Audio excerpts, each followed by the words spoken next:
как-то не возьму на себя смелость говорить, что я сделаю какой-то серьезный анализ, да, наверное, мой доклад – это вот мои личные рассуждения по поводу нового явления, которое появилось, да.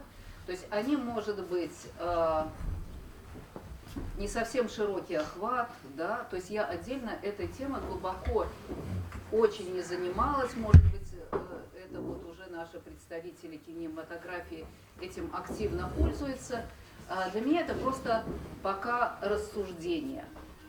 Вот картинки. Ну, это из другого. Скажите, пожалуйста, давайте мы с вами проголосуем. Вот эти картинки к нам пришли на конкурс. Тема «Моя семья», графика, ну, там, допустим, печатная графика, да?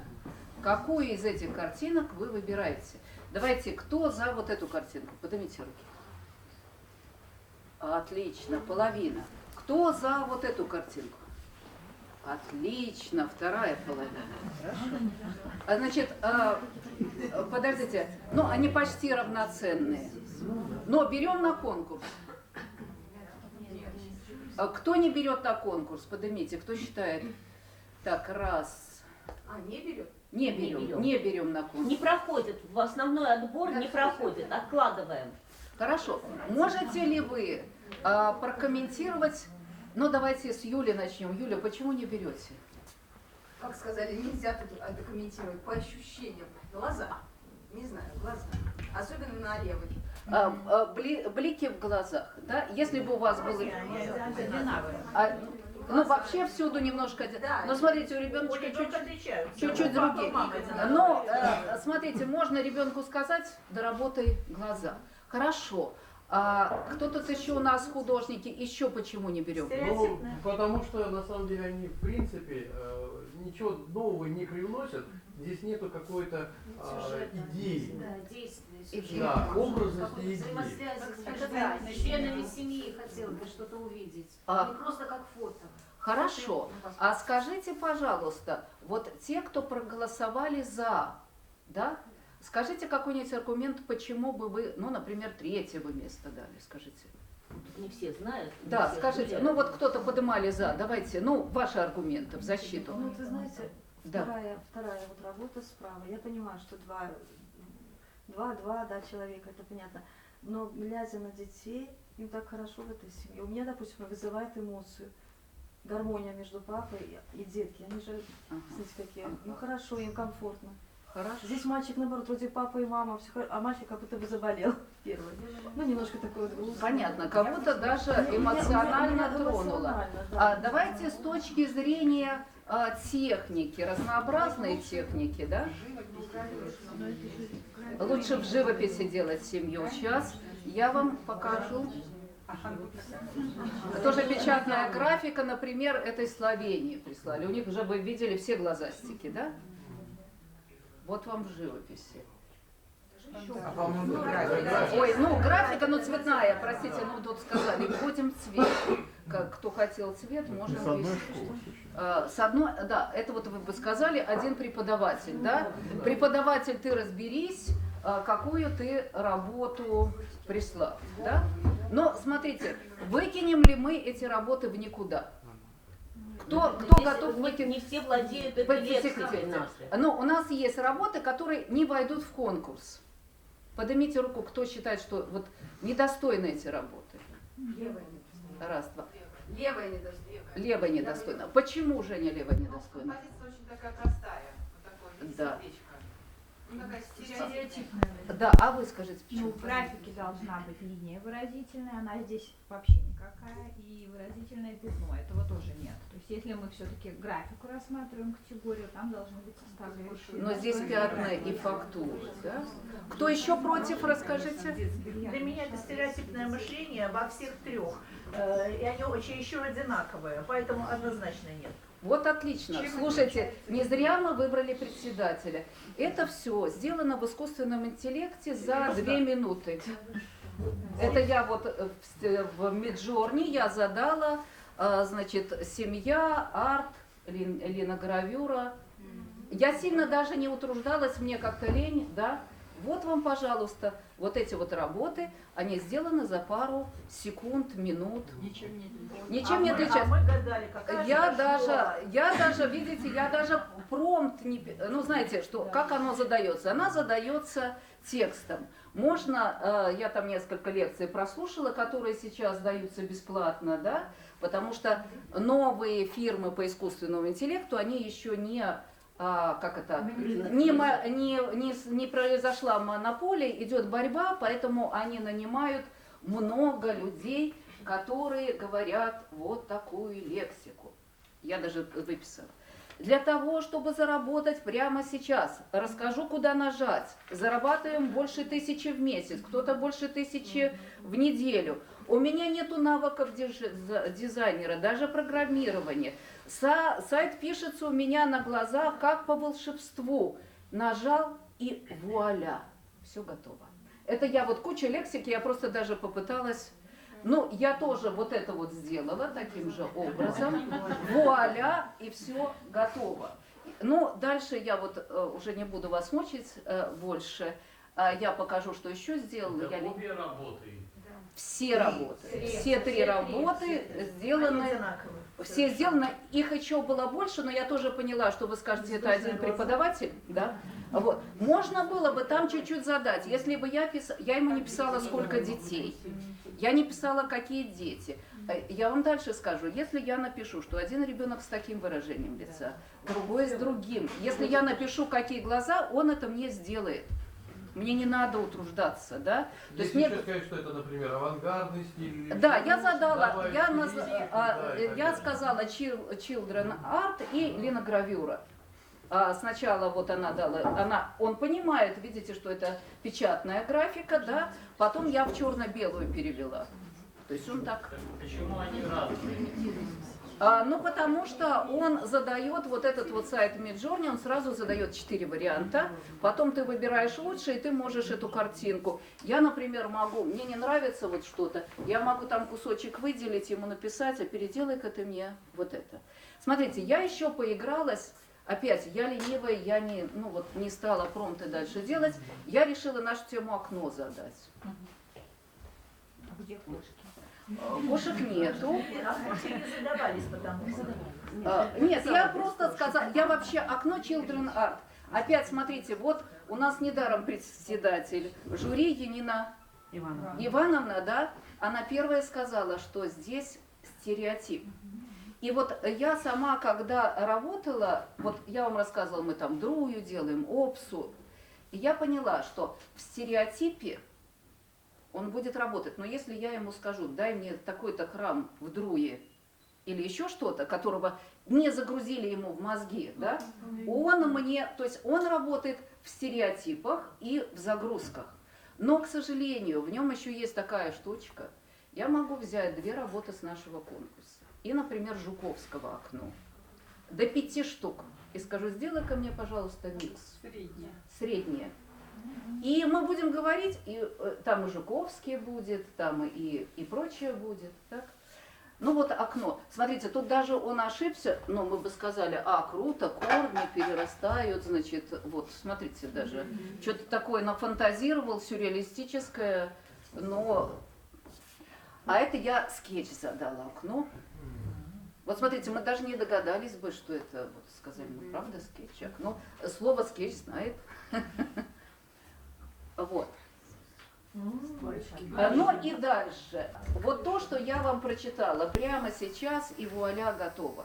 Вот я, когда слушала Тумелю, когда он про 2 этих из ларца рассказывал, что вообще-то в человеческом архетипе, во всех сказках, мечта человека построить мне замок, золотая рыбка, и мы это все хорошо с вами знаем. Вообще-то это мечта человека, меньше работаем и сразу получили, да?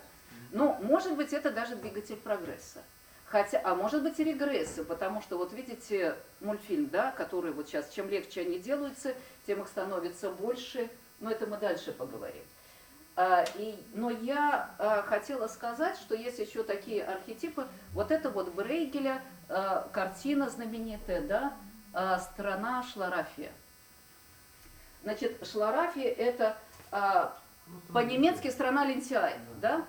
И вот эта вот мечта, она присутствует в разных культурах. Я вот не буду вам говорить, как она в других культурах называется, но я вдруг стала, готовясь к вам, листать, что еще есть на эту шларафию, и нашла немецкую открытку начала века про страну шларафию. Ну там, правда, мечта была такая, знаете, хлебные, эти молочные берега.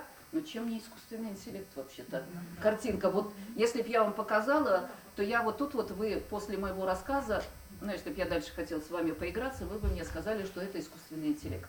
Нет, это такая банальная открытка немецкая, начала века про страну шларафи. Да? И вообще-то, смотрите, я подумала, что вот прозвучало хорошее слово «стереотип». Да? Значит, и вообще-то я подумала, что большая часть художников, ну, которые не Топ, не Брейгель, да, вообще-то всегда искусство существовало, и оно работало в стереотипе. Значит, Караваджо сделал, потом караваджисты разного уровня, да, и в принципе они работали как искусственный интеллект, используя приемы мастера и стереотипы. Можно сказать, о, теперь не надо стольким работать, да? Но это я опять рассуждения, вам разные этапы рассуждения. Но я понимаю, что если не будет вот этих вот кучи людей, которые повторяют Караваджо, то не родится новый Караваджо, понимаете, да? То есть не родится, потому что навыки полностью потеряются. Значит, было ли когда-нибудь у нас вот что-нибудь такое, что мы потеряли уже в человечестве, да?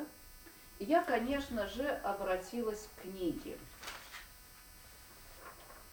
Еще вам, простите, это я хотела вам я думаю, да, это вот мечта наша о стране шларафии, и я попросила, говорю, собирайте мне сказки про рыбаку и рыбку. Потому что еще что есть в искусственном интеллекте. Там есть еще сбивочки такие. Если ты неправильно сформулировал свою задачу, он тебе выдаст немножечко не то. Про это тоже уже знали до искусственного интеллекта и вот кучу сказок. Женщина поймала золотую рыбку, попросила, чтобы у нее каждый год было по 2 норковые шубы. Рыбка подумала и превратила ее в норку.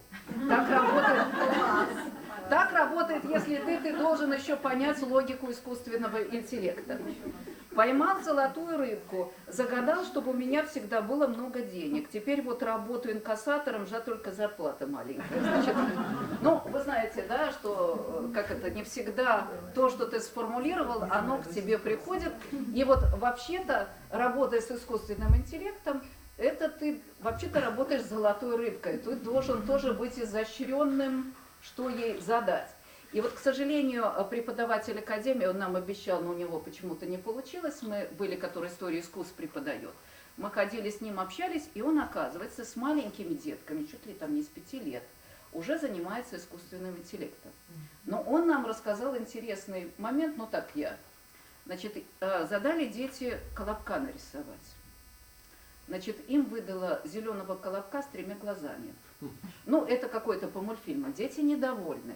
Тогда он говорит, знаете что, возьмите бумагу и нарисуйте, и поймите, какого вы хотите колобка, чтобы правильно заказать искусственному интеллекту. Это вот тоже такой, ну, это все равно игра, вот такая игра с золотой рыбкой. Значит, следующая книга. Вот, смотрите, у нас вот такие вот когда-то были книги.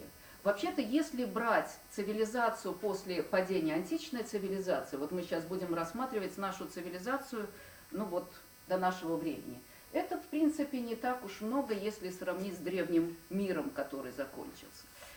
То наша цивилизация начала делать вот такие вот ручные, вот такие вот сложные книги, которые сейчас в коллекциях, которые мы даже не очень часто видим на выставках, потому что их трудно посмотреть, рассмотреть.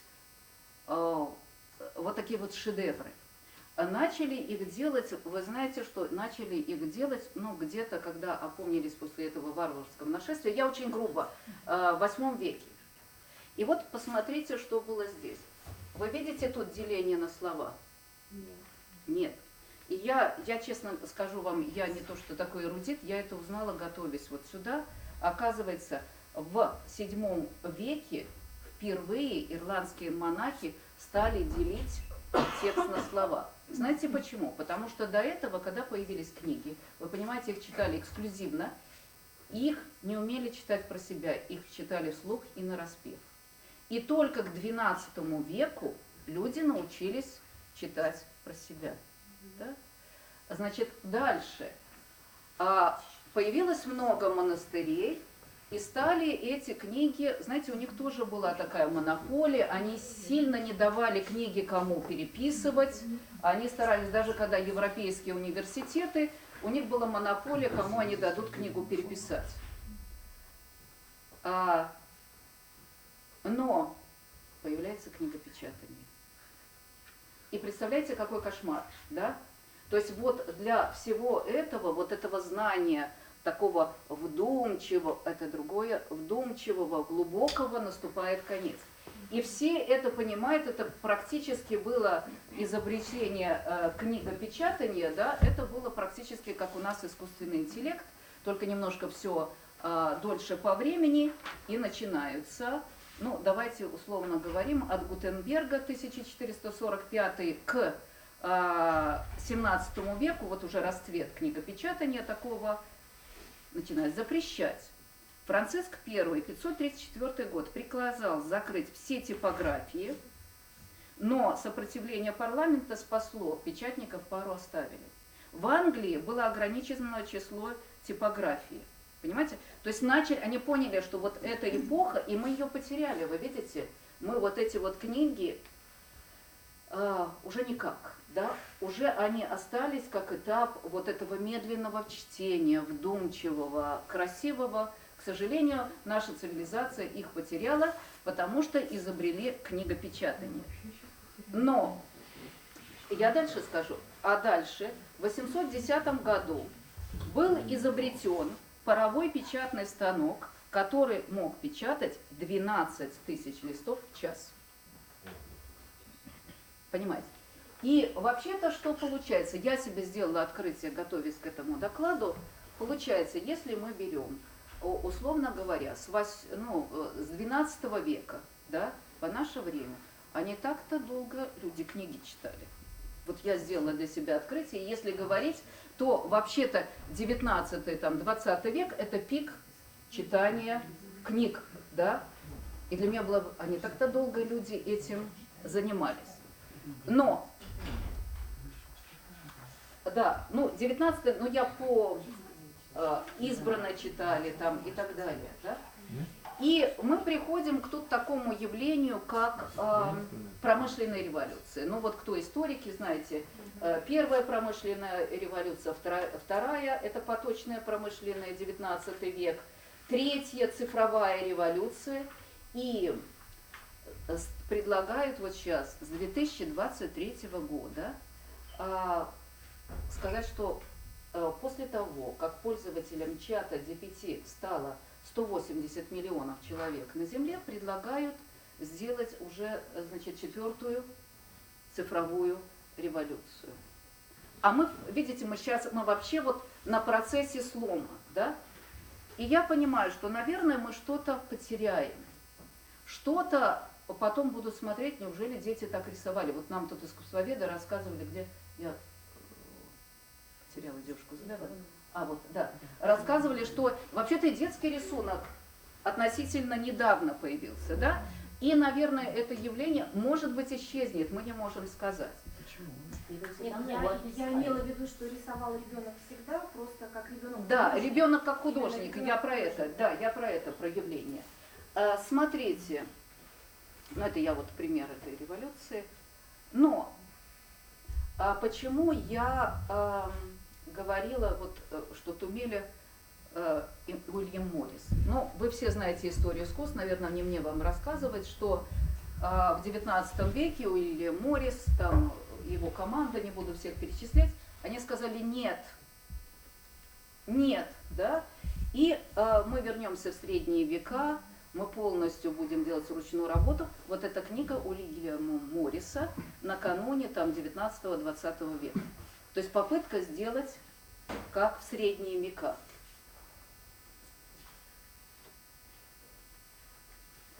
Ну и надо сказать, ну вы знаете все про Уильяма Морриса, конечно, все его идеи идеальные не осуществились, да. Он мечтал, что он вообще вернет, он объяснит людям, как это здорово, как это круто, что эти вещи, гобелены, которые он ткет, будут покупать люди. Но, как всегда, это вошло в эксклюзивную зону. Но, смотрите, 19 век. Что нам яркое осталось от 19 века? Уильям Моррис. Потому что каким-то образом получается, что, это опять мои рассуждения, количество вложенного труда и энергии, про которое мы не можем взвесить, понять, да, но оно каким-то образом влияет на ценность работы, да.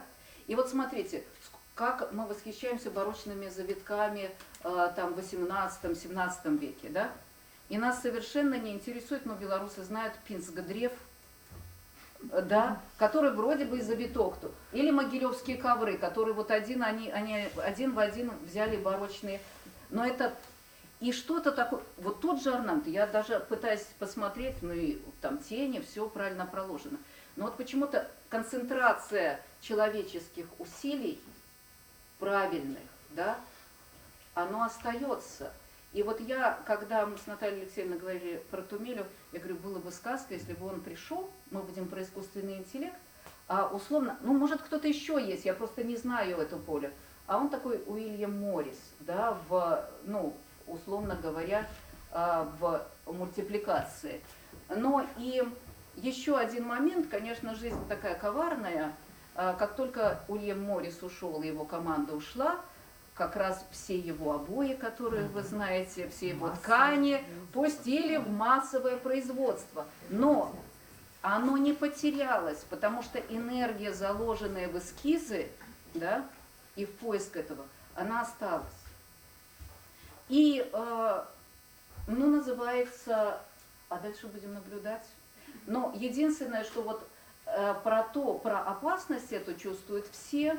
Вот 24-й год, это вот тот год, и всемирная, значит, генсек Гутерреш сказал, что надо разработать стандарты безопасности этих чатов, но они смотрят, чтобы там как-то на определенные слова, то есть есть как это табу на определенные слова в этих чатах.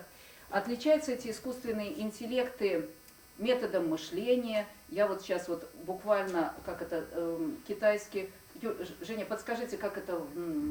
Дипсик, да. И вот я слышала интервью человека, значит, сейчас почему все всполошились? Ну, идет подел рынка, раздел рынка.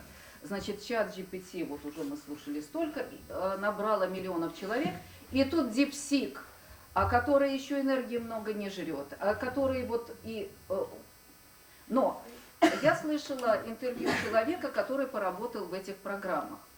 И что интересно, значит, я увидела, что, оказывается, эти программы, они стереотипные, да, но они стереотипные все равно каким-то образом в зависимости от того, кто их создал. И вот если спрашиваешь чат GPT, ну, ответь мне на такой-то вопрос, он сразу отвечает нет или да, ну и аргументирует. Значит, китайский, ну, условно говоря, дипсик, говорит, начиная с какой стороны посмотреть. Если со стороны законодательства, то все так, но в реальной жизни все немножечко не так. И к выводу он приходит к такому же, как чат GPT, да, там политический вопрос, но он делает другую схему рассуждения. Но он, вот вы просто мне помогли этим словом, опасность этого интеллекта. Он действительно очень умный. И я прочитала, вот мне сказать, Настя с Костей подарили книжку, которая касается исследований вообще не искусства связанное. И, например, озон. ну, дали грант каким-то исследователям, и они исследуют, как вот эти искусственные интеллекты, помогают ли они вообще в другой вот сфере жизни. Значит, и Озон решил, значит, чтобы сотрудников, вот все документы, все, как это, портфолио и прочее проходили через них, да, через искусственный интеллект, там очень надо много сотрудников собрать. И что обнаружили в фирме?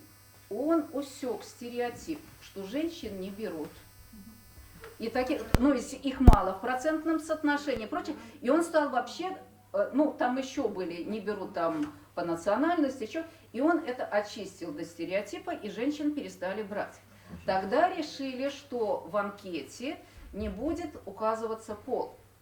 Но он усек, значит, спрашивают хобби и увлечения, и он понимает, какие хобби есть у женщин, и он их все равно не стал брать, понимаете?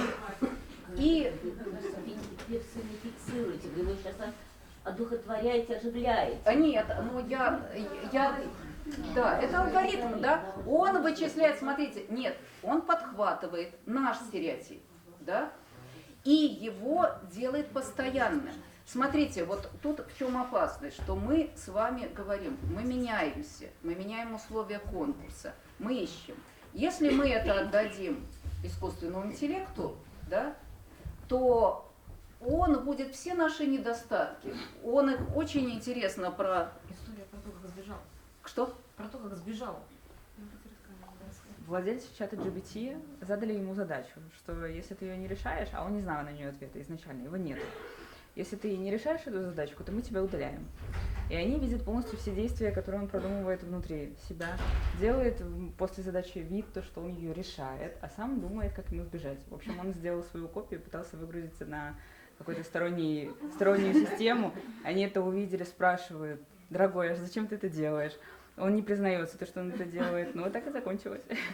Давайте мы на чем остановимся, что мы вообще-то, я тут, когда с Натальей Алексеевной первый день встретились, многие здесь не пользователи этого дела, да, вот в Академии художеств уже в основном пользуются, много где пользуются, здесь не пользователи, вот, надо знать его в лицо, чтобы потом на конкурсах вы не спорили, какая из них, вот я вам предлагаю присмотреться, и все-таки вот этот вот нам начнут присылать. Вот мы и так откидывали стереотипы, да? И смотрите, как теперь легко. И я представляю, что кто-то непорядочный. То есть нам надо было бороться с плагиатом.